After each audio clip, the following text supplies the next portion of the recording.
ঘুমাইছিলাম, এমন সময় একটা মেয়ে ফোন দিছে। ফোন দেওয়া কয় কি আপনার মোবাইলে একটা SMS গেছে, দেখছেন না? আমি কই না, আমি তো ঘুমে, পরে ফোন দিয়েন। যাই হোক, ঘুম টুম ভাঙছে, আমি আর মোবাইল টোবাইল চেক করি নাই। পরে সন্ধ্যাবেলা মেয়ে ফোন দিছে, কয় কি এই সিটার এই বাটপার। আমি কই সিটার বাটপার কোনকে, ফেজলামি করেন নাকি?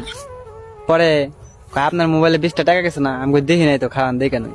পরে দেখছি হাসাই করে দেখি কি মোবাইলে 20 টাকা লুড়ে পড়ছি। পরে আবার মোবাইলে 80 টাকা দাঁড়ি করা আসাল, 20 টাকা কেটে নিয়ে গেছে গা, আর লস হয়ে গেছে গা। যদি আগে কইতো যে 20 টাকা গেছে, তাহলে সাথে সাথে মিনিট কিনে রেখে দিতাম। পরে আবারও ফোন দিছে, ফোন দেয়া কয় যে তাইলে 20 টাকা দিবেন না? আমি মনে মনে মনে করলাম 20 টাকা দিমু কোন থেকে, এখন আমি এই যে খয়রাতির খয়রাতি, এখন তো এই 20 টাকা আমি দিয়ে হারব না। কি করি, সেরি যখন ফোন দিছে এক 20 টাকার নিগে আরো 100 টাকা লস করে দিই। পরে কতক্ষণ কথা কইলাম, কথা কর পরে কইছি যে এখন তো আমার কাছে টাকা নাই, তাহলে কালকে এক সময় ফোন দেন, কালকে দিয়ে দিমুনি। পরের দিন ফোন দেয় কি এই বাটপার এই চিটার। আমার তো রাগ উঠে গেল গা, আমার কাছে এমনি টিহা নাই, এই 20 টাকার লিগে বলে চিটার বাটপার ফোন নেবো। পরে আমি বললাম ফুকিননি ফুকিননি 20 টাকা পড়ছে, তাও চাই কেমন ফুকিন্নি গেলে। হায় রে সেরি রে, ফুকিন্নি মুকিন্নি কই একবার উড়ে হালাইলাম, অথচ নিজেই বড় ফুকিন্নি।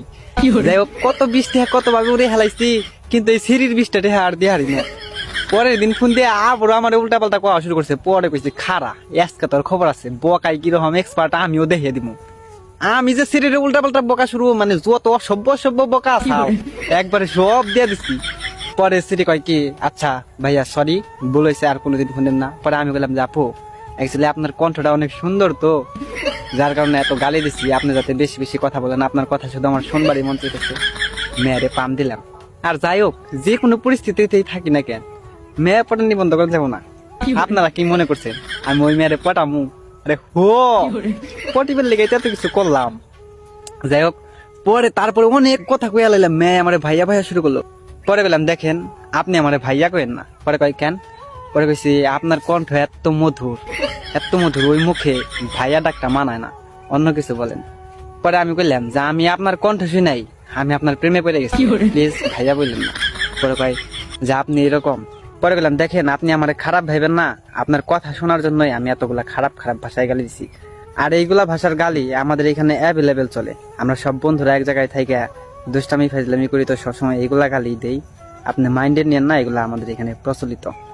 পরে মেয়ের আবার সিলেটি, মাঝে মাঝে কি কয় কিছু বুঝি না। পরে আমার কয় কি আপনি কি আমাকে ভাষা বুঝেন? আমি কই তেলে মনে মনে টান থাকলে সব ভাষায় বোঝা যায়। তো আপনি যেভাবে কথা কইতেছেন আমি মোটামুটি বুঝতেছি, কিছু কিছু বুঝি না। যাই হোক, ভালোবাসার কথা বলে সবই বুঝি। যাই হোক, 2-3 দিনের কথা বললাম, মেয়ে আমার প্রেমেই পড়ে গেছে।